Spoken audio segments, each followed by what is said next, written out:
Welcome back to the podcast, guys. Blokes Talking Footy as you know it. Well, not as you know it this week, actually. It's a bit of a different setup, as you can see. It will be like this for a while, hopefully not too long.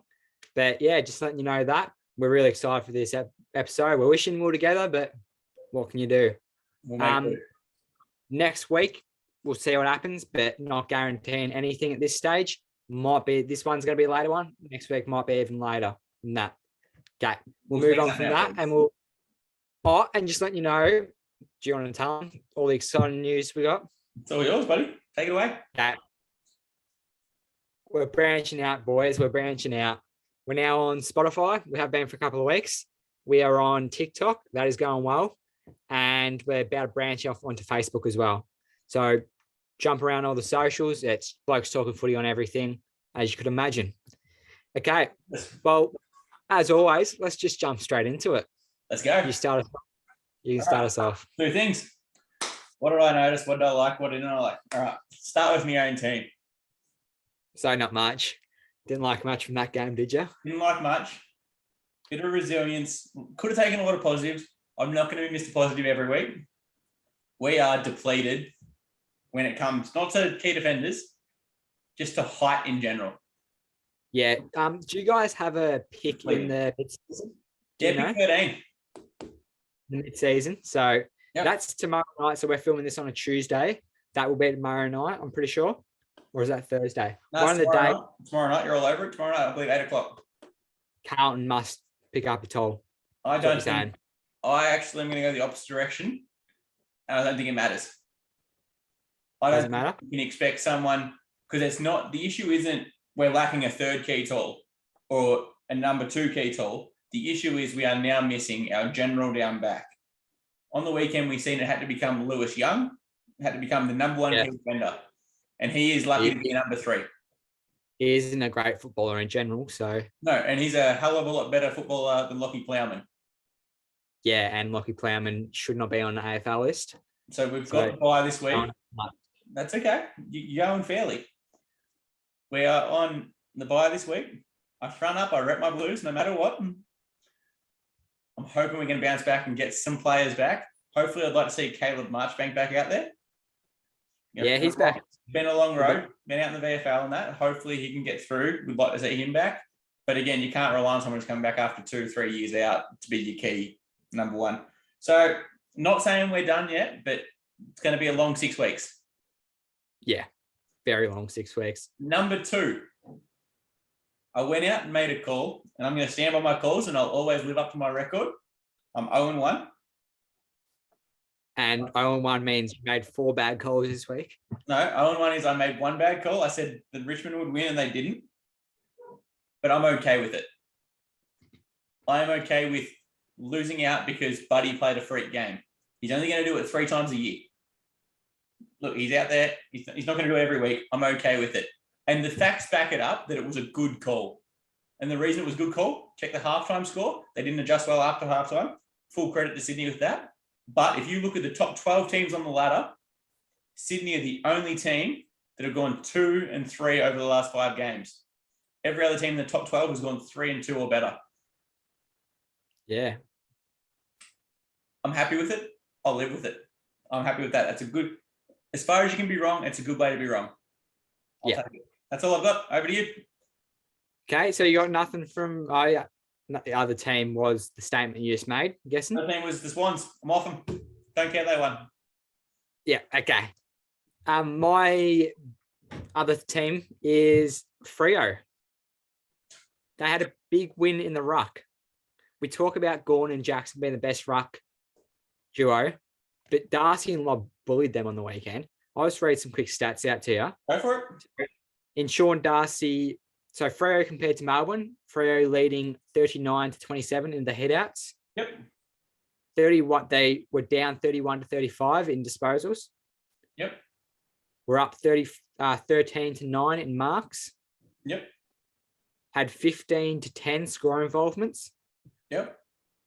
And kicked 4 goals compared to none. Yep. So basically that's a big part of the game, and they've played really well there. And can I go? Yep, you sure can. I like what you've brought to the table. You didn't go on a big hype train about Fremantle because we both know they're not that good. But the things I will pay, Darcy does not get enough respect. He was a freak. Jackson does not get questioned enough. Yes, he's a young developing player, but if he was in another team, if he was at North Melbourne, he would not be talked about. He got elevated too quickly to a too high a category of player. Yeah. Gorn's a freak. He can have a bad game. We're allowing that. He came up against a very good ruckman. The other thing I want to say is if you're relying on Lob to do that each week for you to win, you're not winning. Good luck. Yeah, good luck. You're not winning. Love what you brought to the table because they did. I want to see how Melbourne responded in the next game because that is huge. You are absolutely right. They got monstered in the ruck for the first time in years. Yeah. Nothing good. You're on early. I like it. What else you got for me? Move on to Geelong. I know where this is going. Yeah, you look, it's not what you think. Yeah, we're all happy Sam Security's finally got it. Yes, hoorah, hoorah.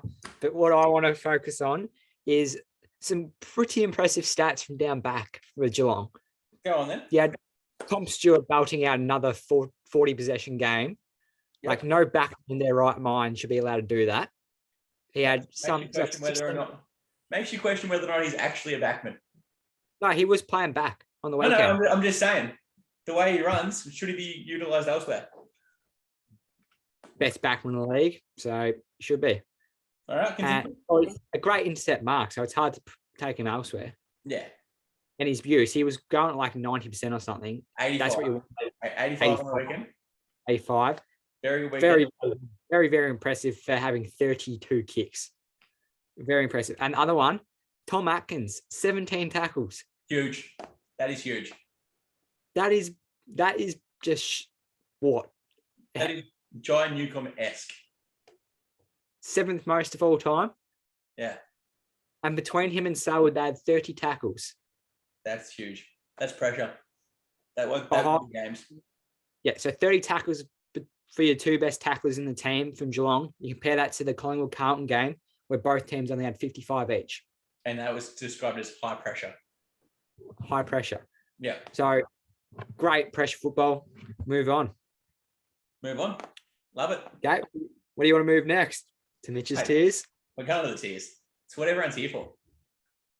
You watch the viewership will just drop after this segment, so I better draw it out for you. All right. Start from the bottom, work our way up, same as every week. Feel free to jump your comments in as we go, or at the end, it's up to you. I'm more than happy to debate anything that you think should be changed, but bottom tier, just hanging on. Dons, Crows, Giants, they're just hanging on. They have been for weeks. They'll be in this tier until they're mathematically not possible to make the finals. And Giants were actually pretty impressive against Brisbane, I must say. For a couple of quarters. Yeah, that's enough. Did they win? Not really. Did they win? Nah. And then it's not quite enough, is it? Nah. All right. So I've now, new title this week, not this year. I've been on them, I've been off them, I've been on them, I've been off them. I can't get a read on them. It's the Hawks. Yeah. Some weeks you think they're fantastic in their building. They go out and they play amazing against Brisbane. Then they can barely get a goal the next week against Gold Coast. Can't get a read on them. They're building something, but for this year, nah. Next year, that's what they're building towards. Yeah. They've dropped 2 levels. I'll chuck that in, just letting you know where each team's done if they're moving. Next one up, same spot as they were last week. I'm standing by it for the month. It's the Port and the Pies. They both came out and had a win. Port win? Yeah, Essendon. Just. Yep, I remember watching the end of that. They both came out and had a win, played good footy, but as I said, the month will tell the tale with them, not just the week. Pies, very, very good win, but I'm going to say it's lucky. They were lucky to hold on. There wasn't a free kick in the end. They were lucky Wiedering went down. They were lucky Mason Cox pulled a game out of his behind. Yeah. You play that match again, you can't have that many things going that way. It's the same as the Rory Lobb effect. It's not going to happen every week. Yeah. But again, Mason Cox has won a final off his own boot. It can happen. Now, next tier up, we're moving into where we're getting exciting. Hoping to make the 8. So we've got the Tigers who have moved down a tier after last week. Couldn't justify keeping them up. That's fair. Swans, right where they were last week, because they are still just hoping to make the 8. They've won 2 out of the last 5. They're not pressing for anything. Good win on the weekend, but they need to show me more. They play Melbourne this week. I'm happy to stay. They're just hoping to make the 8. Suns moved up a tier. They're hoping to make the 8. They are on the push. Only 2 games, I think it is left. It could be 3, but I think it was only 2 left against top 8 teams. That is huge. If they can play against bottom teams and smoke them, they're a very good chance. Like on the weekend, could have gone either way against Hawthorn. They rocked up and had their 3rd biggest win in the club's history. Great result for them. Now, they'll win a final, but they're not going to go any further. Cats, Saints, where they were. Dogs have moved up a tier. They might win a final. They're playing pretty good footy. I don't think they're going to win a final. I've made that call already all year long. But integrity in the tiers, as always. So they've moved up a tier. Next tier, it's a tier of its own because it doesn't really fit above the last tier, but they're going to finish above the teams below them. So it's a little bit of a weird one. It's finals and bust. And it's Freo. So you think Freo is going to finish on top of Geelong this year? No, I'm saying they could. I'm saying they could finish in the top 4. I'm now willing to branch out on what I've gone on last week. They could finish in the top 4. I said they wouldn't. They could. But my point is they are finals and bust. They will not win a final. We all know what's on the line for that one. That's fine. I'm simply saying, like, even if they finish above Geelong, Geelong is still a better team. That's what I'm saying. Next tier up, we've got 3 tiers to go, and I'll give you a handy hint. We'll go with the next tier, which is the 3rd tier, right? And there's only 3 teams left. Fatal flaw. Melbourne, Brisbane, and Carlton.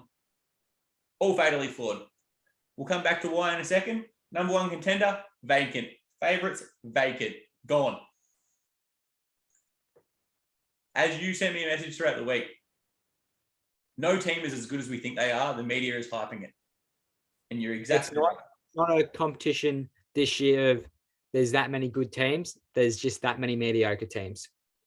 Well said. That is exactly it.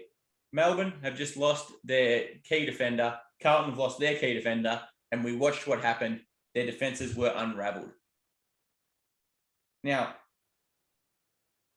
I can't remember if it was 18 or it was 28 in the Carlton game. Marks inside our 50. Biggest number we've given away all season. Once Wiedering was gone, structure was gone. Once May was gone, Freo just went with fastball, fastball, fastball. Melbourne couldn't adapt. Yeah. 2 most important players to their teams. Fun fact about Jacob Wiedering, because I love Jacob Wiedering, and I know you're probably going to drop him from, those terrible Australian teams you're picking, but he should still be in there. He has had 27 one-on-ones inside defensive 50 this season. He's lost 1. Yeah. That is amazing. Now, I've noted Melbourne's fatally flawed. I've noted Carlton. What's Brisbane's fatal flaw? You'd think might be their lack of key tools. You'd think it might be that Eric Hipwood is playing terribly.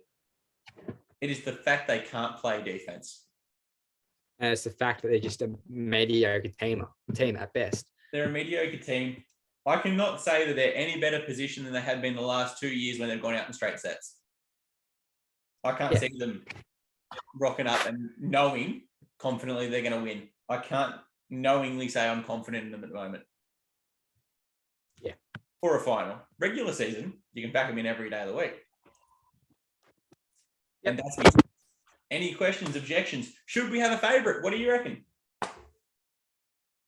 Nah, I'm pretty okay with that. But yeah, I think Carlton will go down that list over the next month.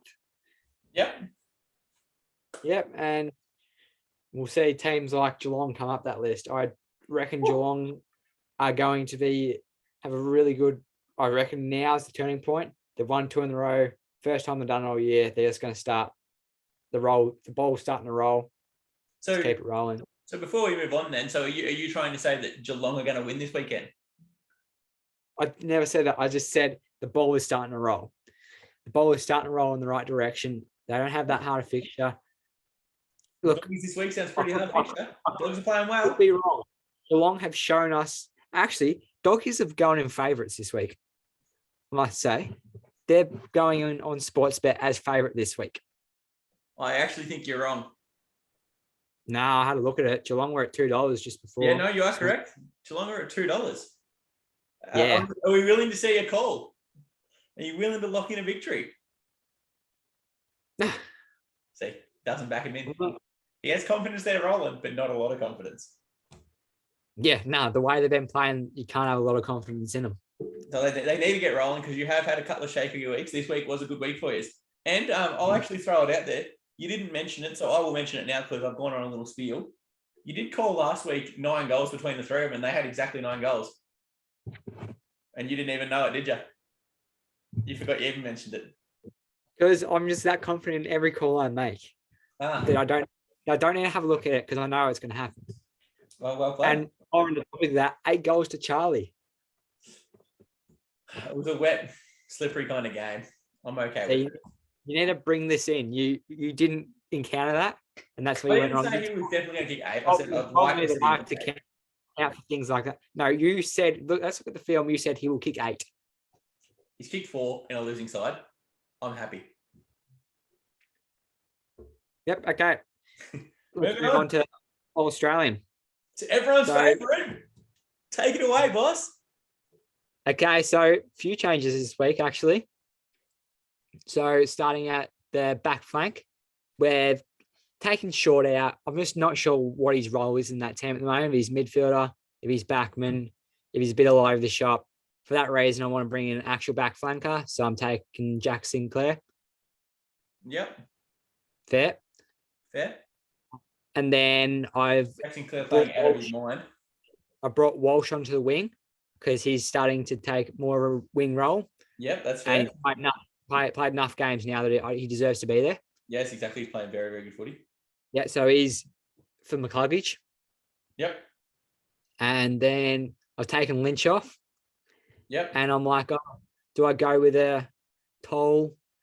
And I'm just like, I took your advice, putting Bailey Fritsch in there. Bang! Massive call. That's what we're here for. Yep, so we need a medium-sized. Look, yep. There is a possibility. It only takes Jezza or Max King to go big, and we see a change there. Yeah. And then our bench forward goes out, and Bailey won't be Cameron's in. Bailey, Bolton, or Fritsch go to the bench from there. Yeah, I was gonna say huge that you've got that many small or medium-sized forwards currently. Well, small forwards have been good this year. They have been. They have been good, but I don't know. Has Zach Bailey been that good over the last month? No, he hasn't. But the thing is, he still did enough over the first couple that he's actually. I've got a few greens there. He's definitely been green. He's on thin ice at the moment. That's very thin ice. I'm not after a change. I'm just after some pressure being placed in the right directions. So Bolton's on field as well. So I moved short over field. Good. Love it. Running around, and I travel like probably 5-10 Ks just running around kicking the footy. I was out there, traveled 270 meters, and only out there for 2 minutes. My hands went perfect. Yeah. My hands went perfect. Yeah. All right, let's get set. Fucking shocking. Okay. Well, it's currently 2 degrees outside. No worries here. Don't want to know. All right. It is currently, it's 6 here, so solid. Killing it. Okay. Yep. So we'll move on from that, and we'll go to the other forward pocket that's also had a change. And Shai Bolton's come on from the bench. Heaney's out. Heaney's gone. He hasn't played good footy too long. He's killing my Supercoach team, so I'm very happy with that call from you. Yeah. And then coming onto the bench is the boy Tyson Stengel. Yep. He's the next best small forward. He's been brilliant. He has been brilliant. He's been very, very good. Argument there that you could put a key in, and it's a good argument. King or Jezza could also be in that spot. But I just feel Tyson Stengel's 23 goals as a forward pocket is more exciting than 32 from key. Yeah, well, that's fair. That's one less a game, and he's playing in a role that isn't designed to be getting the mark and kicking all the goals. So in that same theory, then, do you then rate Max King's tally less than you rate Jeremy Cameron's? Wait, say it again. Do you rate Max King's tally of goals less than you rate Jeremy Cameron's, even though they both kicked 32? Yes, and Max King is just there's one thing. The reason Hawkins isn't going to leave this team is because he does way too much outside of kicking goals. He gives off just as many, well, not just as many. He gives off heaps. You see him on the weekend. He big handball over to Tyson Stengel. Could have easily kicked it. Went back, tried to give Shannon Neal a goal in his first game. Could have gone back to kick himself. So that's the same as Cameron. Also has a lot of goal assists. That's why I feel they're more value than someone like King. I actually completely agree, because you're exactly right in the sense, not in the sharing aspect, but not being the number one target. Yeah. So he's not getting as much of the ball. Like, it was evident on the weekend in the Blues game. Charlie didn't do a great deal, but in his moments, he has his one-on-one contest, he steps up because the ball was always going to come to him. Yeah. Nah, happy. What else you got for me? And that's it from the All-Australian by the looks of it. All right. So any potential murmurings of, say, a Fremantle Docker coming into the team? Supercoach star. Oh, Will Brody. Yeah, Will Brody, mate. Supercoach star. Nah, he's a long way off the team at the moment. Long way off. Not a long way. But there's a midfield. Sorry, you go. Midfield's a hard spot to crack into. That's and he fair. just hasn't been top. So that's fair. In that case, there's no point me arguing for George Hewitt then, is there? He's closer. He's playing closer. very, very good footy. Yeah, and to be honest, he has 2 more good weeks. Yeah. Started off like fire, hasn't done much in the last few weeks. Yeah, that's true. Yep, and Wiedering probably after buys, probably a week after buys, we'll look to move him on. Nah, he'll stay strong. No one's coming to take his spot, mate. Griffin Logue. Yeah, he can take Sam May's spot. How long is Sam May out for? Nah, concussion. He'll miss 1 week at most. Exactly. Yeah, but I'm happy with everything. Let's move on. In my personal opinion, the next segment is the best segment. Top fives. Top fives. All right. You want to start off? Pardon? You want to start off? I do. Yep, go. Well, after the weekend, we had some injuries to great players, which really destroyed great teams. Can't understate that. Yeah. Great teams. The D's, the Blues, the D's, great teams. All right. So I could have gone the key defender out. Didn't. There was a lot of games, and you will notice it, I'm hoping. At halftime, one team was well in control, and they lost the game. Yep. So I want to come out and say top 5 coaches in the game at the moment. Okay, so. And no, you can't put Alistair Clarkson in there, even though he's a top 5 coach without him being in the league. I fought with myself, couldn't do it. So we all know who number 1 is. Well, I don't think you're going to put him as number 1, but go for it. Well, Godwin. Yeah, he's third. Third. Well, Vossi would have to be top 5 as well. Pardon? Vossi, he's an emergency. Doesn't yet qualify. Doesn't have the resume. Like, these people have coached teams to the promised land, to finals, done it over many years. You can't just come in like, Vossi's having a great year. Can't hate on that. I'm a Blues man, but halfway through his first season, can't be top 5 in the league. Can't be. Hasn't done enough. Got Chris Scott in there. Number 4. Yep. Okay, you got Stewie Dew in there. No, I don't. You don't. No, because at the start of the year, I would have fired him. So you got Kenny Hinkley? No, I don't. You don't. Oh, so you would have Dimmer. Yeah, Dimmer's number 1. Hey, you can sit there and argue it, but at the same time, I can safely sit here and say that you'll argue that there is no one in Richmond's team that has much talent at all, and yet he's gotten the most out of that team he can. Actually, that's fair. He makes Dusty look like a half-decent player. Exactly. So, who else did you have? You'd have... So I'll recap for you. I've got Hardwick at 1, Goodwin or Godwin as you prefer at 3, Scott at 4, Michael Voss is the emergency at number 6. So you're looking for number 2 and number 5. Yeah. So as much as you hate him, do you have Bevy in there? No. Doesn't matter what I think of him. He's not a coach. Tell me who else you got. Number 5, I've got Horse. Yeah. Up the Swans. Always runs a ship. Always very good defensive teams. That takes coaching. Number 2, from where he started to where they are now, they've flaked out in the finals. Can't go past Fags. Yeah. Transformed the culture of the club. That is very fair. So my top 5, Hardwick, Fags, Godwin, Scott, Horse. Boss knocking on the door. He'll be there soon. Same with Freo's coach. Yeah, Lepich. Oh, Longmire. Yeah. Lepich, yeah. Just get me hours. Yeah. Oh, mate. I was getting him struggling as well. Coaching very well. Hasn't accomplished enough yet. Yeah, fair. Same as Voss. Yeah. Same as Craig. Yeah. Coaching very well in his first year, but hasn't accomplished enough. Yeah, fair. That's me top 5. Over to you. Happy? Top 5 commentators all time. Huge call. Huge. So obviously we got... Before you start, is this because you've seen that Roaming Brian is back in this week? No, it wasn't actually. Oh. I actually had this idea last week. But so obviously there's number 1. There's the Nullarbor.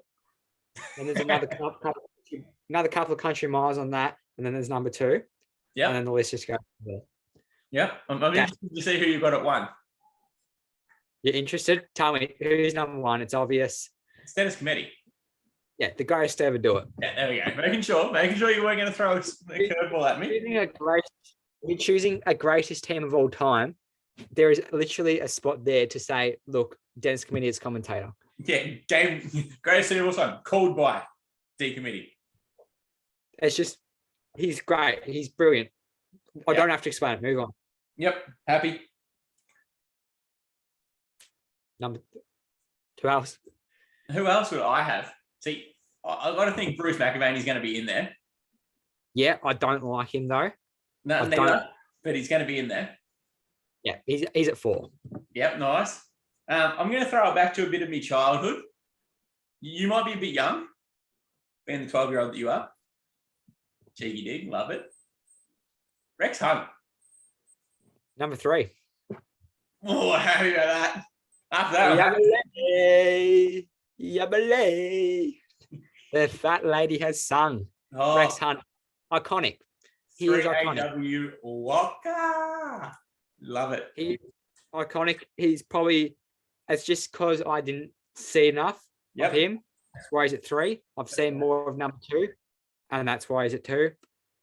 And yeah, if I had been 10 years older, Rex Hunt would have been at 2. That's fair. You can only comment on what you've seen. That's what makes it a truly fair list. Yeah. You got? Who else do you reckon?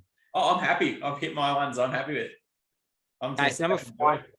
Number 5, I cannot stand him as a commentator, but he does have some good things, and that's BT.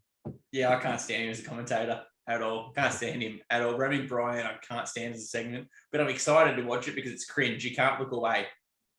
Yeah. And number 2, Anthony Hudson. Yeah, fair call. Love Anthony Hudson as a commentator. His Back voice. 10 days. Yeah, voice is iconic. Yeah. To say one thing about him is he's a diehard Geelong supporter and he calls the Nick Davis goal. Yeah. It shows enough of him as a commentator that he's willing to go ballistic over another team and produce one of the most famous lines of all time. Yeah. Great commentator. There'll be people out there like, oh, Anthony Hudson, who the hell is that? You listen to anything said by him, oh, that's Anthony Hudson. Yeah, exactly. feel like for some people who's got that aspect to it, that it's like, oh, that's Anthony Hudson. Yeah, and that's why.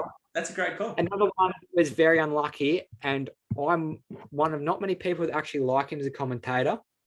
Yep. Is James Brayshaw. Yeah, don't rate him as a commentator at all. I like him as a commentator. I really like him as a commentator and a media. I like him as a media personality. I don't like him as a commentator. Yeah. And then that's another thing, if it was to be, because I started off as media personalities. Yep. I'm like, because I still want to have Dennis at one. Yeah. Like, he's the greatest personality. He's not greatest personality. He's the greatest person in the AFL talking business. Yeah. But I'm like, yeah, from there. And that number two, then I would have had Billy. It doesn't get much better than Billy Brownless. It doesn't get any better. That's huge. I agree. That's a great call. Great list. Very happy. Very happy with that. I like when you deliver me a nice list that I don't have to argue with you. It's good. It makes my job a lot easier as the expert. Okay. Let's talk Supercoach. Let's go. Let's talk it. Okay, so another week, Actually, pause. If we're going to talk about Supercoach, I just want to have this one little moment first. Mark McVeigh, if you're watching, play Bruce. What are you doing? You killed me. Yeah, I got rid of him. That's all I need. I got rid of Bruce this week, actually. I played one short and it cost me the game by 10 points. Yeah, and the bloke you versed had 175 on the bench and captain Connor McDonald. Yep, I know. I thought I was going to get away with one and I still got scum. Yeah. No, didn't have a good week. Yeah. So I didn't have a great week either. I went 2-4. Yeah, I went 2-2. Yeah. So I'm down another 600 ranks. Takes me to 3-5. Yeah, that's poor for you. Not for me. For me, that'd be amazing. Stuffed up my captaincy. Who's your captain? Jared Witts. Give us the insight. Yeah, I thought about it too because I thought he would have monstered them. Yeah, Hawthorne. I got no one. I had the VC on Neil, but I had no one to loophole him with. I had Jack Carroll, and I wasn't going to sit out and wait until Jack Carroll gets named or non-named. Yeah. And then saw he was a Medi sub the next day after I already put the captaincy. I'm like, perfect. Yeah. Glad I did that, but I forgot to take him off the field. Yeah. It cost me another 60 points. Yeah, that's fair. I did not have a great week. Yeah. So for this week, let's talk buys. Yep. Big thing this week. So my plan for the buys is I'm sitting comfy for the last round. Sitting real comfy for the last round. Yep. And first round, I'm looking comfortable enough. I've got 20 on the ground. 20? Do you want me to give you a quick update? Yeah. I've got a whopping. I've got 16 if Hugh Dixon plays. Yeah. I'm looking terrible. At the stage with my trades, I have 16 the next week. And that's why I was always going to trade him this week, but I'm thinking I might just hold off trading him for a couple more rounds because I think I can still make the trades I want to. And them trades are Sinclair out. Sinclair in for a mixture of McCartan, De Koning. Yep. To get in Jacob Ware as well. Yep. And so I'm going to have to keep Sam Hayes, just cover that one game. And then he'll be out to get money to bring in my last primo. Yeah. Well, actually, for the last round, I'm going to go one less. Yep. That's unless Stranicar gets a game, Luke Stranicar. Yeah, so that's hit and miss, isn't it? He's injured, but I need him as me R3. So if he gets game, I've got to bring him in this week. Yeah. No, that's fair. And so I was going to be Hayes out this week, but won't do that. The only trade I will make, if I do make any, is Connor McDonald out. Actually, no, I'm going to keep Connor McDonald for the year, I've decided. That's what I did decide about Connor McDonald. And just bench him? Bench him. If he's keeping a spot, he's going to be in and out of the team, but I'm happy if he gets a game. He isn't going to do much. One I'm going to have to jump on and get off real early. Hasn't made me any money, Jack Carroll. Yeah. Yeah. So I'm just going to get him out. And that's if Luke Cleary plays. If Luke Cleary plays, Jack Carroll comes on and I just move Dacos down. Yep. But if not, Carroll gets one more week 1 or 2 more weeks, and then He won't be in the team this week. I can all but guarantee he'll be dropped. Yeah. It was and he's come up, he's played a role, he's played well in the first couple of matches, but this was the first time on the weekend where he actually looked exposed at AFL level, looked too slow. Yeah. So looking at the people that aren't Primo, Dacos, I've talked about him. He goes when his buy is. Yep. For Bontempelli, who's got forward status. Yep. And then, that's another question. How many Doggies players can you have in one team? Oh, I've got 2. Yeah, I've got 2 at the moment. It's going to probably be 3 or 4 by the end of the year. I know a lot of people are going to have 5, possibly 6. Yeah, depends. Don't have a lot of trust in them, as we're well aware. Yeah. And then you got McCartan and Koning. They both will go next week. Yep. You got Ben Hobbs, who's probably going to last until get out of the buys, then probably get rid of him. Yep. And then you got Coop Stevens, who's just going to sit there for the rest of the year. Yeah. Don't have a problem with him. He's going to be in and out of the side probably. Don't have a problem. Greg Clark, I'm not sure yet. He looks like he could nearly be an option to get a 23rd player in. Yep. Up him for a 23rd player. Yep, he does. He's playing very well.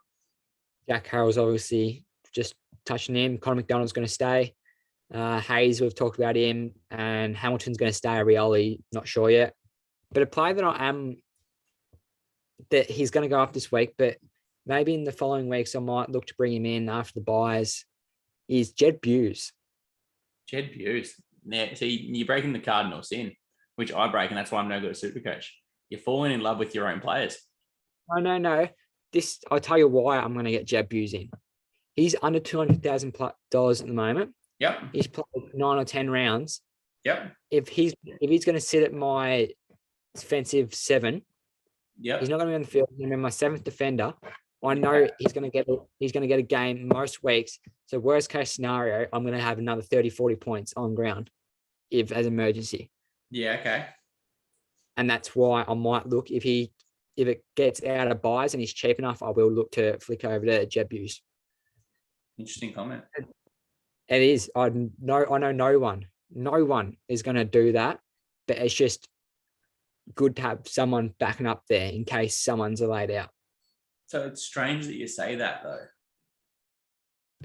And I've been looking at other players across the league that are going to get games to just bring in as the one emergency for each area. It's something I've never done, but yeah. See, now it's strange that you're doing it. I want to just throw back quickly and talk about this actually.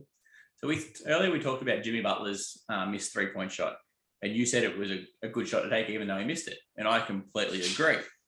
I'd rather take a shot and at the win and miss. I feel like this is the equivalent of taking the 2-point shot to tie. Like you're going out there and at best case scenario, you're only going to get 30 or 40 points. Wouldn't you prefer a player who might not play each week, but if he did play, has a potential to give you 70 or 80? Jed Buse has that potential. He's shown us that he's got that potential. He's scored. I've looked at his scoring. Give me his highest 2 scores of the year and his lowest 2 scores. So his highest for this year has only been 67. Yep. And 50 and 60. And his lowest has been a 2 that was obviously injury affected, and a 26 that was his second lowest. Yeah. But he has shown us that he has been able to score 70s before. So that's right. I don't have a look. Problem is he's probably not going to be at under 200K by the time I look to get around to him. Yeah. He's got a break even of -5 this week, so he probably goes up. So he's projected to be, by the time I want to bring him in around 16, he's projected to be around 200. But again, that's just having thoughts. Just worst case scenario, this is always an option I can do. Yep. Depends what I can do. Because I've been looking and I'm like, I don't really want to trade out McCartan or DeConey. I want to keep at least one of them. Yep. That's fair. And because it's good to have any bench option there. But it is. You got to trade them out. They've got the money. That's it. So I'm going to throw just a few out of my team at you and I just want your thoughts. Yeah. Something different.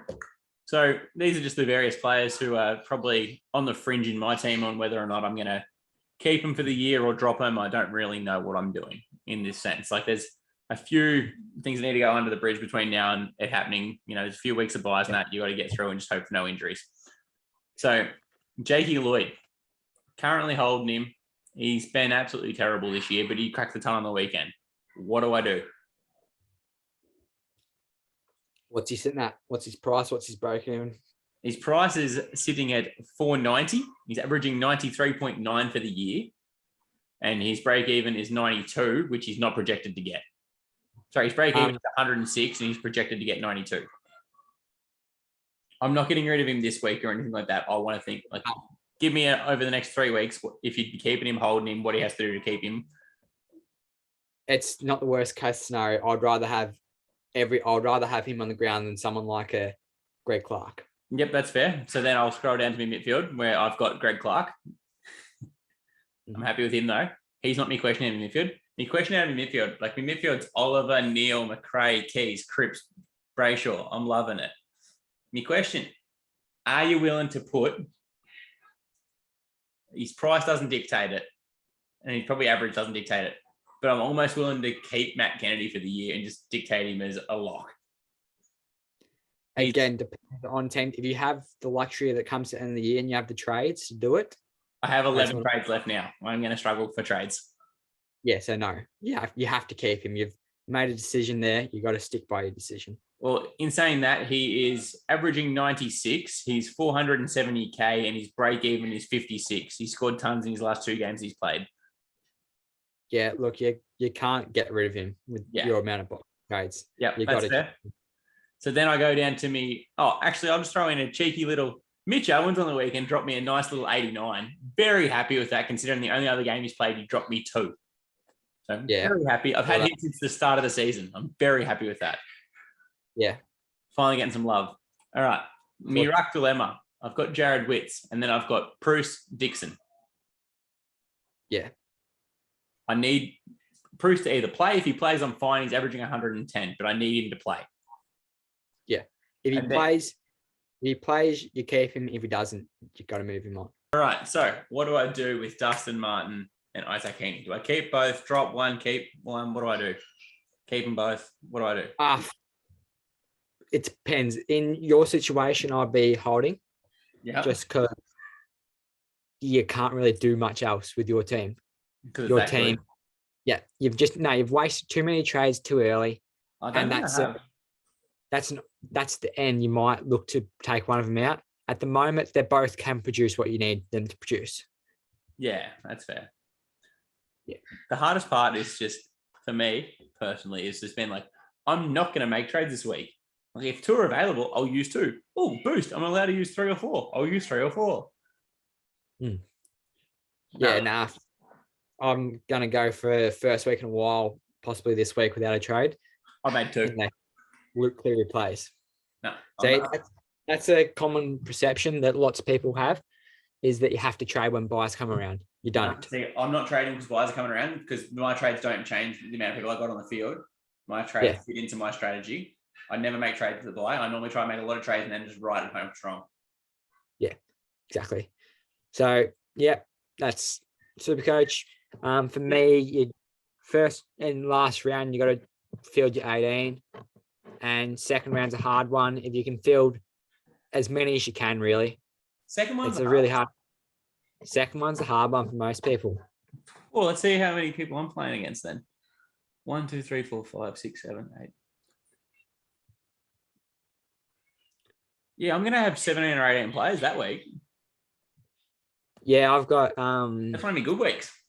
I think I had 17 with... what's his face there? After the trades, I'll have 17, possibly 17, looking at 18 now. Yeah. So that's the hard one. That's the hard one everyone is saying. Because you got Carlton players. That's the reason you're going to struggle this week. Yeah, because they're the best. It's the second round's got a lot of teams, like the Doggies have the second round. Yeah, that's why you don't have too many Doggies. You got Doggies, you got Adelaide, you got Sydney. Yeah. So Sydney and Doggies are probably your 2 most owned teams, nearly. Yeah, I reckon I've got 2 from each. Yeah. You got Adelaide, who have a few that are owned. You got Gold Coast that Yeah. there's a few from Gold Coast that are owned, and then Geelong, there's Tom Stewart, and then you got Sam DeConing, and that's basically it. So my biggest issue probably becomes in that time is actually just my bench people won't be playing to cover me. Yeah. That's right. I like it. Supercoach, done. Tick. Yep. Okay. What's the next segment? Lead us off, boss. Unpopular opinion. Unpopular opinion. Love it. Something new, something different this week. Obviously, Worpel isn't here given the setup. Don't want to make it too easy on you. So, something different. Bring it new, keep it fresh. Unpopular opinion. Halen straight at it with the first one. Let's go. Okay. Dustin Martin is nowhere near the GOAT conversation. And anyone who says he is anywhere near there needs to have a look at it or stop being recent biased. And you look at it, he is still hasn't had the dominance that other people perceive he has had. It's just the media hyping him up, is my opinion. He's not top 10. There is a lot of talk. People are putting him in top 5. Most people are putting him in top 5 now. He's nowhere near. He's not a top 10 player of all time. I think you've made a very good call based on, and I love the argument of the all-time argument. I love American sports. That argument goes on all day long.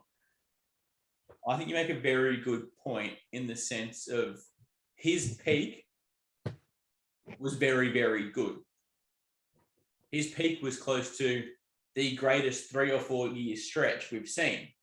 That's what I'm saying. His dominance was, yes, he had some of the best grand final and final dominance.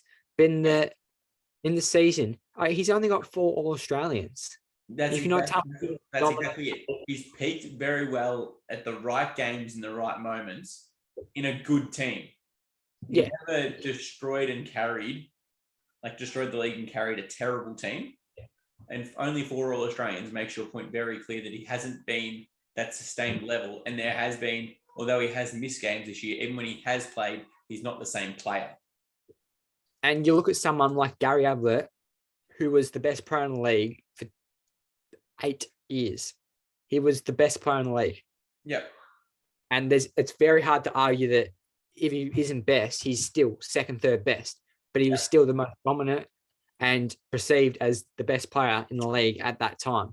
Yeah, no, you've got a very good point there with how many times did Dusty, when you pick a top 5 at the moment or a top 10 over the last 2 or 3 years, how many times has Dusty been picked based on what he's accomplished rather than what he's accomplishing? If you take away the grand final from his years of dominance, there's talk that he isn't even in your top 5 for some of them years. That's the thing. Yeah. And you make a very good point because the media train really got him going the year he won the Brownlow and the Norm. He was winning the Norm before the game was played. Yeah. Well, you look at that, Batcher was easily best on that game. Yeah, exactly. That's what I'm saying. So when you look back at it, maybe some of the awards weren't awarded correctly. So unpopular opinion, but the discussion is there to be had. I'm not willing to rule him out. I still think he'd probably fit top 10 all time without listing a top 10 in front of him. If you've got a top 10 you want to share with me and I'll tell you who he's better than in it, go for it. But otherwise, I think it needs better research. But if you want to go for it, you can. I should do better research in this, but it's just naming players. Okay, you count on your fingers how many I name.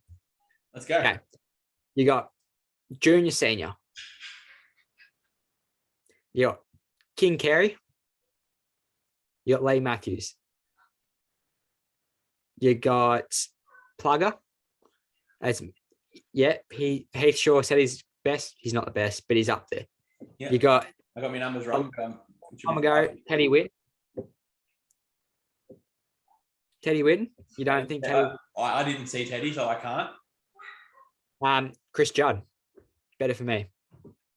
I'm a Carlton supporter. Dustin Martin's better. Had a bigger impact on the game.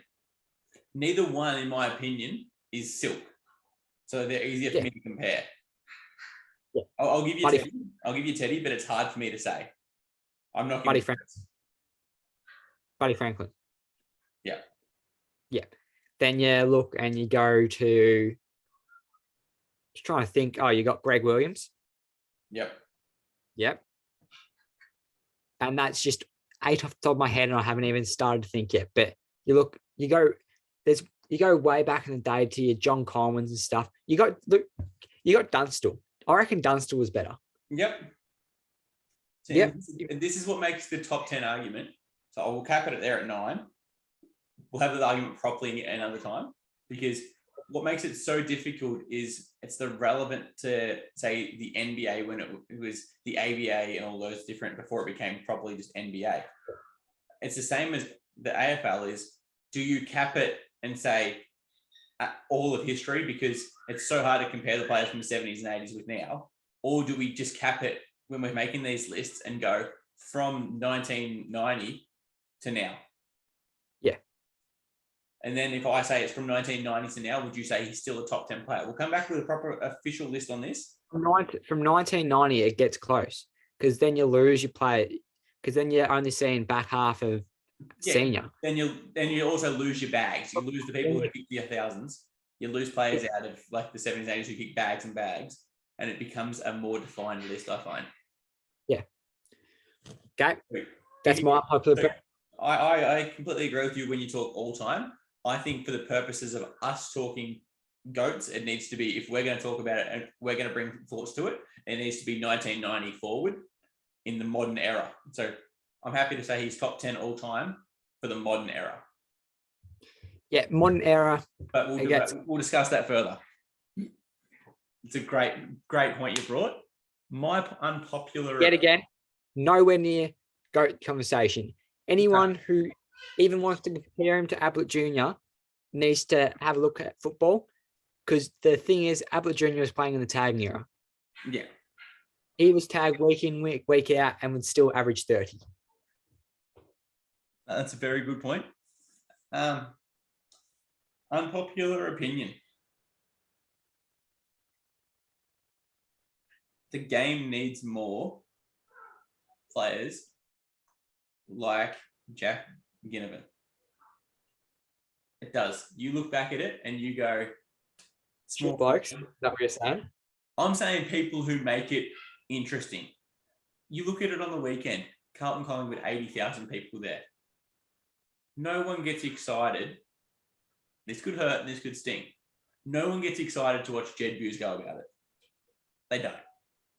Because, Jed Hughes. Am I saying Jed Hughes is a top player in the league? No, I'm not saying Jack Ginnivan is. I'm simply saying in sport is an entertainment service. And the best thing we can have in it is a villain. And the small forward is the greatest villain in our league. You look back and look at Hayden Ballantyne and what he did. Got a punch in the head. They're instantly players you think of. They make the game better because you can either love them or you can hate them, and it makes it so much more empowering when you beat them or lose to them. Like, you can't tell me if... No, Tom Lynch is probably unfair because you'd be excited about it. But so, for example, Charlie Curnow, who I'm trying to pick someone who there's a bit of emotion there, right? If you watched him run in and kick and miss a goal from 10 metres out, you'd find it a little chuckle and that'd be okay. But you watch Ginnivan do it and you are thinking it's the best thing in the world because there's that investment into him. Oh, it was just that kick is probably one of the worst kicks I've ever seen. The fact is, it was curling that way back in, and he still hit the post on that side. Shocking. He's kicked it from 10 metres out, and luckily it goes back. No, you're completely right. It is a shocking kick. But that's what I mean. We need more players like him because it just captures the involvement. People miss goals like that 2-3 times a month. We see it. We don't see him that often, but you'd see him 2-3 times a month. That's Tom Lynch. You take the rest of the league and there's not many. Yeah, but that's what I'm saying. 3, and everyone loves that because it's Tom Lynch. He's a flow as well. But again, Tom Lynch, who you can't stand. We need more people like it. That I can't stand. Yes, exactly. People who make you happy, angry, passionate about the game. I'll just dig out some people's names just randomly. If Daniel McStay does it, you don't care. Because Daniel McStay is realistically, he's a nobody. At the end of the day, he is a nobody. As much as he is. And he's a much better footballer than Jack Ginnivan. But why do you say he's a nobody? Because he doesn't get under the opposition's skin. He just plays his role. The small forward has to be feisty. They have to be. You have to be feisty or crafty and electric. I like it in the way that someone like a Charlie Cameron or a Cody Waitman's gone about it. The way Jack Ginnivan has gone about it, it's a bit over the top. There isn't that much difference in how he's gone about it at the start of this year versus how Cody Waitman went about it at the end of last year. Cody Waitman in that final, very similar feel. But that's what I got for you. Unpopular opinion. We need more players like it. Yeah, yes, no. You don't have to agree with me. That's why it's an unpopular opinion. Yeah, okay. We'll move on from that because we could. I rate my call. I like it. We'll talk about odds for a second. Obviously, I mentioned Long being at $2. Good money there, obviously. Sam De Koning, I said a few weeks ago, Sam De Koning was a robbery at $67. He's now down to $15. That just shows what the media's impact is. Exactly. And now the media is starting to talk about him. His odds coming down. Yeah. They keep talking about him. He keeps playing good football. And it's the exact same how the media brought the odds down around John Newcomb. Yeah. Exactly the same. Have we got something exciting about to happen, Mitch? Something exciting? Or are we going? We'll do it. We'll just give that a second. Let's just say, what are we looking forward to this week? Good, thank you. I'm excited because either way, this is a win-win for me, and it's rare that there's a win-win. Mm-hmm. Because either it's one matchup out of it, but there's so much that goes into it. The Dogs versus the Cats. The Cats win, and I'm right that the Dogs aren't a finals team. The Dogs win, and I get to pick on you about the Cats not being up to it. But the part I'm actually excited for the most is SDK. And I don't know why you don't get around SDK. TDK, great name. SDK, same thing. Get around it. I always say SDK. I haven't heard every time I message you, it's SDK. Nah, it's that boy Sammy. But SDK versus Norton could be a matchup for the years to come. But I want to put the pressure on. Can Norton stack up and actually deliver? Or can SDK continue? This is a matchup that I want to see. Yeah, so do I. Good. There's only one thing I'm remotely excited about this week, and that's to see if Hawkins or Cameron can hit their milestone goals. And what are that's 700 and 500, respectively. Nice. How many short are they each? Tom is 4 short, and Jeremy's 2 short. But I've been following that for a few weeks. I've been a big excited about that. So one will get there, they both won't. There's always a possibility both get there. There is, but they won't. They're versing a decent team, so it's going to be hard. Exactly. But to be honest, I'm not excited this weekend. Do you know why I'm not excited, Mitch? Why not? I hate the buy rounds. Oh, I hate how we drag it over 3 weeks. We then only get to watch 6 games of footy this week. Yep. And yes, I probably won't watch many because I won't even be home. I'm actually off overseas, I would say, over to Tassie. But yeah, I won't be able to watch that much. But I would rather honestly just see a mid-season break for a week. We have a week of footy, and instead of having 6 games of footy, and then you just drag it over 3 weeks. It's just a bit much for me. I'd rather just see 1 week off. So I'm with you here. I don't like it because, one, you don't get to watch Charlie Curnow play, and that upsets you, I know. We skimmed over in the odds somehow and didn't mention the fact that he's 5 goals clear and going to win the Coleman by a mile, like I've mentioned many times. But I agree. The buys are terrible and they need to be fixed. And there's a simple solution. There's a couple of simple solutions. Solution number 1. This is the most out there method and probably won't happen. Scrap the buy rounds, have 1 week of a buy, and over that weekend of the bye, pump up the mid-season draft and have a 3-day trade period. Yeah, I'd agree with that. Have a mid-season trade. Because right now, if you're Carlton, you're willing to throw away a first-round pick to get yourself a key defender. Yeah. Someone who, come into the season, you might only offer a late second-round pick for. But right now, you are desperate. You want that player. And it has the chance. Right, who are you getting? Who are you looking at if you're Carlton? Who am I looking at if I'm Carlton? That's probably a better question than if I had prepped an answer for. Yeah. But then you got to go around the teams and look at who's got key backs that aren't playing that could be. I haven't got an answer for you. I'll come back to you next week with a great answer on it because we've got 3 weeks of buys instead of 1. I've got plenty of time to come up with this, but that's what I'd be doing. I'd be throwing an offer at a player who isn't playing. For example, if I was in the need for a mid-sized forward, I'd be throwing a pick and money and a promise at Jake Riccardi from GWS. I think he has all the talent in the world. Struggles for consistency because he's in and out of the side. These people who are on the outer missing. Bruce on the weekend didn't play. Don't know if he's fully healthy or what the go is there. But new coaches come in, he's on the outer. There's trades that need to be done, and it makes the game more cutthroat, which I would like. Second option is, and it's drastic, get over it. No buy. You don't need it. You're professionals. You are paid to play football. You are paid to play football. How hard is it? On that, I would like to see the season extended. Same. And then have a mid-season, just a week off, and have if you're gonna put it out to 26 weeks, even to have one at like round 18 or so, that lets them freshen up for the last 6 to 8 weeks, and then moving into buys. I would like it to be 2 different. You're completely right. I want 26 weeks. I love the idea. Shorten quarters.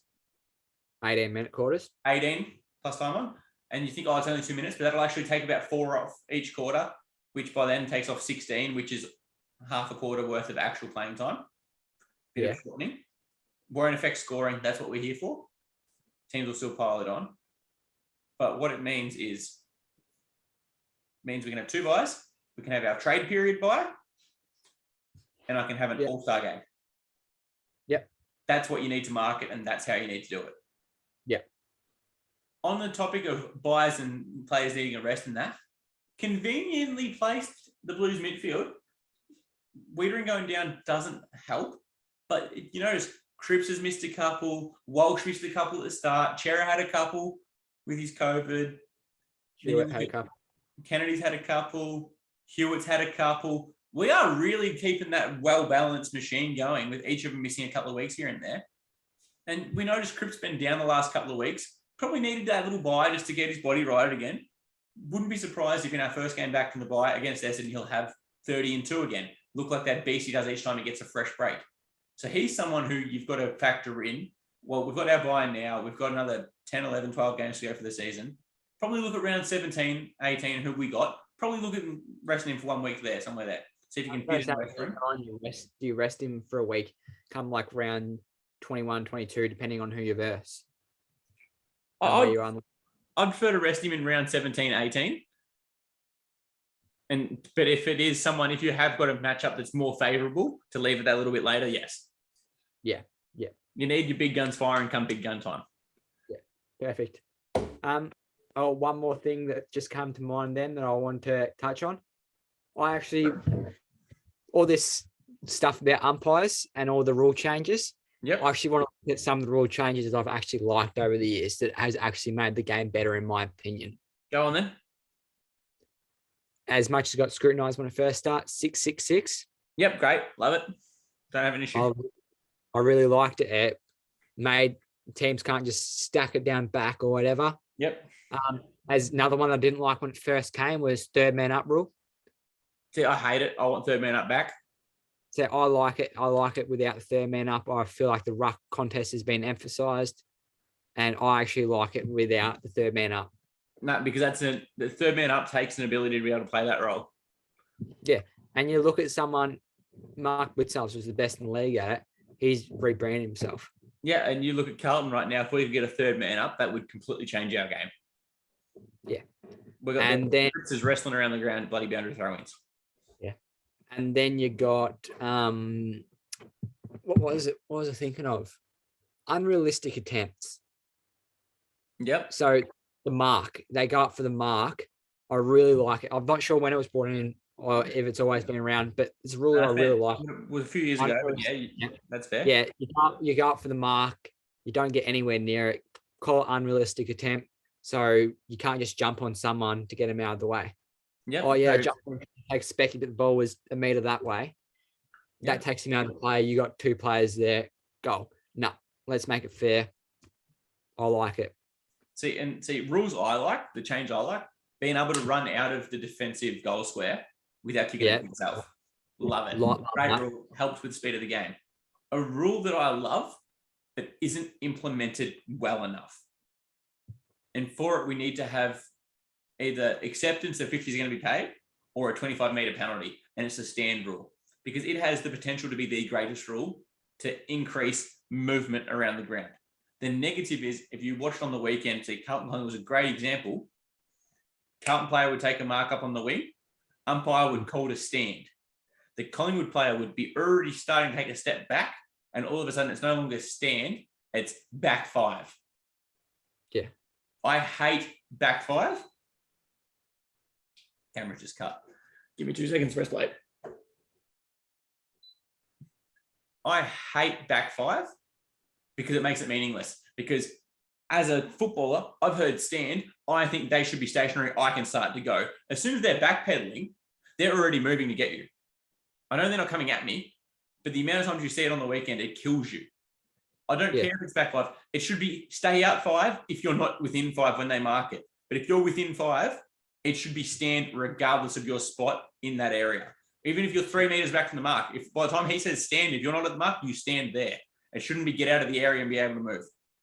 Yeah. Yep. Anything else before I make a few parting comments? Oh, I've got actually something I'm going to talk about. I got a call for the week, and I've got to touch on a call from last week.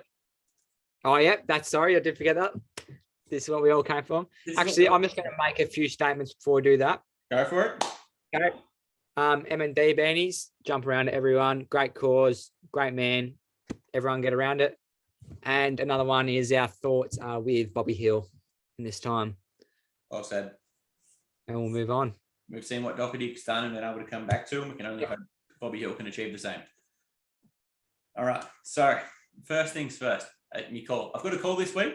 I'm going to stand by it. I like standing by me calls. Last week, me call was wrong. I'm 0-1 for the year. I'll stand by me calls. I'll say my record each week. Not afraid to back down. If there's more than one call I want to make, I'll make more than one. If there's more long season, I'll make long season. But what I've got is this week, Freo are the favourites. Brisbane are paying $2.19. I'm off Brisbane because they can't stop people from scoring. Freo, until the weekend, have had immense trouble. The 2 previous games combining for 10 goals total, scoring. I guarantee Brisbane will win. Guarantee. Yep. Everyone's calling Freo because they've beaten Melbourne. If they don't beat Melbourne, no one gives them a chance in this game. 1 win does not define you. 1 loss does not define you. Yep. Brisbane will win. Lock it in. We'll be back next week celebrating it. But if you give me 2 seconds, I'll go grab something because I did get one wrong. Yep. So obviously he did get the one wrong last week, as we all love, and that was the Sydney-Richmond one. So actually, I made some good calls this week. So Sydney-Richmond, I said Sydney would win. They won. Mitch said Richmond, they lost. Poor Freo, I said I actually put money on Freo to win by 25 plus. Once money back, was paying good. Mitch said Freo were out. Didn't happen, obviously. Don't be hating on me, Freo call. I said Freo wouldn't win a final. That one won't be resolved for a while yet. I was just telling them about my big call. I put money on Freo. That's a smart call. They'll be able to lose one eventually. Doesn't make Freo a good team. So, all right. Are you happy for me to take over? The reason I did that was because Ed Langdon was out. That's fair. All right. So we have, if we can get this to focus, lethal injection. So you can see what we're going with. 600,000 Scoville. Bit of fun. Let's get some sauce here. Very much a paste. is a paste. Can you show me how much of a nug you got on there? I haven't got a nug in there yet. Oh, you can't see me. Sorry, the camera No. can see me. You can't see me. I'm just filling up a bowl. Just filling up my bowl. Oh, yeah. So now I got me nug. Yep. And I'm going a full coating. So swivel so you both of you can see. And I want you to see that this is one fully covered nug. So that is one wet nugget. Comparison. One dry nugget. You can see the difference in color. Yep, definitely can see a difference in color. And for this, can we just have just your face on there, just watching your reaction go? Go for it. And have you got your glass of milk sitting there? I haven't got a glass of milk. I'll be back. No. It's not. Have it. Just go. All right. Karen wants the reaction. That's warm. Warm? I'm not going to lick my fingers. Oh.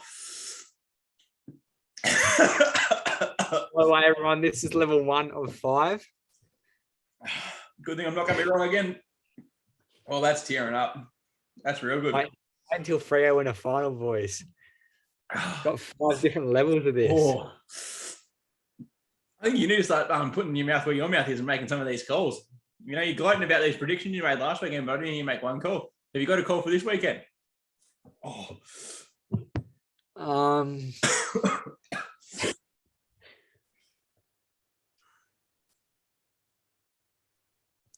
Nothing that you could really say that's, that's a half call, really. Oh, so the Geelong Dogs game, you're not wanting to lock in Geelong winning? No, I'd be more likely to say that either Jeremy or Tom hit their milestone, but that isn't really 50-50. Why don't you put it out there that Tom does? Tom does, because honestly, I think Tom kicks 3 and leaves it 1. Because then they got the bye and then the following week. Oh. So then why don't you say he doesn't need it this week then? Give me something. No, I'm not going to give you anything this week. I hate buys, so we'll come back to that after buys. All right. Sounds good to me. Yep. How are we going? Oh, I'm struggling. That's hot. My mouth is on fire. Yeah, that's really nicely warm. My fingers are covered in it, and I don't want to lick my fingers because it's too hot. That is a very fair statement. Okay, so we'll sign off. And again, go on to the TikTok, Spotify, Facebook, everything that's out there. Continue to give the love for the podcast. Let's try we'll say, I don't know, let's just try get something this week. Sounds good. Okay. Catch you later, guys.